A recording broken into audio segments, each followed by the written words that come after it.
Durante el primer franquismo, la oposición al régimen fue bastante escasa debido al poderoso aparato represivo del sistema, que recurrió a juicios, encarcelamientos y ejecuciones, respaldado por todo el aparato legal, la Ley de Responsabilidades Políticas del año 39, la Ley para la Supresión de la Masonería y el Comunismo del año 40 o la Ley para la Seguridad del Estado del año 41.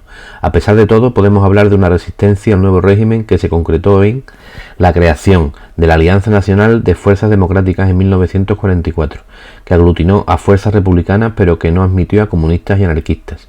Los maquis, una guerrilla refugiada en los montes de la cordillera Cantábrica y de los Pirineos con ideología eminentemente comunista y en menor medida anarquista, capaz de movilizar hasta 4.000 hombres armados en el Valle de Arán y que empezará a decaer a partir de 1952.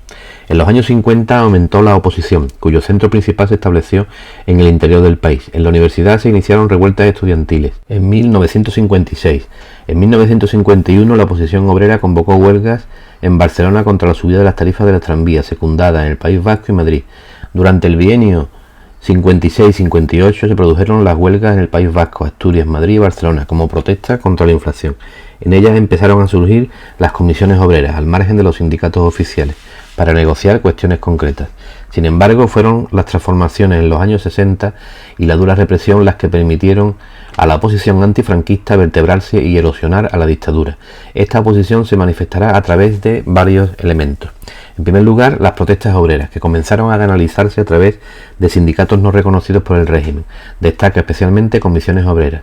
A las reivindicaciones de carácter estrictamente profesional incorporaron otras de tipo político como el derecho de huelga o manifestación. En segundo lugar, la agitación universitaria.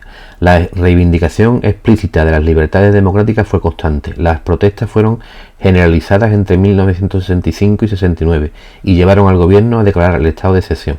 Además, los estudiantes empezaron a contar con el apoyo de algunos profesores de renombre como Tino Galván, García Calvo o López Aranguren, expulsados de sus cátedras por oponerse al régimen.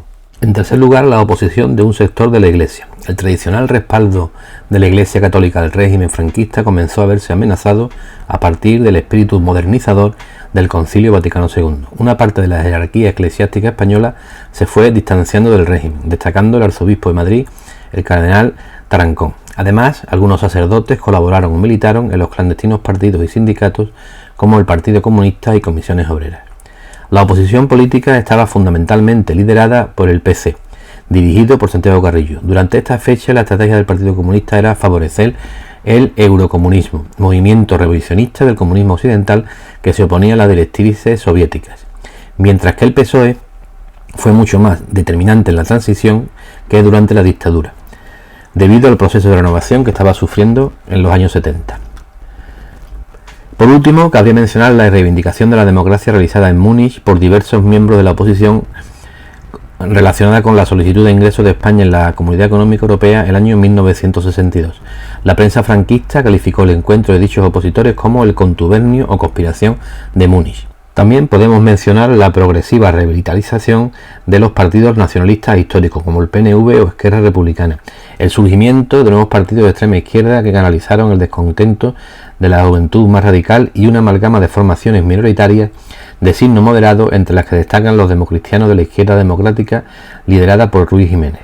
El terrorismo político, fundamentalmente de ETA, movimiento revolucionario creado en 1959 por jóvenes nacionalistas vascos descontentos con la pasividad del PNV, cometió su primer atentado en 1968 y su carácter revolucionario perdió este rasgo cuando sus matanzas siguieron golpeando España, también en democracia. Ya en 1975 surgirán otras organizaciones terroristas de extrema izquierda como el FRAP o los Grapo.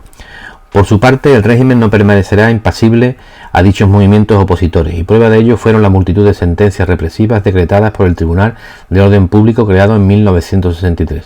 Entre las más llamativas destacaron el proceso de Burgos, instruido contra ETA en 1970, el proceso 1001 contra las comisiones obreras de 1972, la ejecución del anarquista Salvador Puig Antich en el año 74 y las 5 ejecuciones de acusados de terrorismo en septiembre de 1975. A pesar de esta represión, la oposición al franquismo siguió creciendo progresivamente.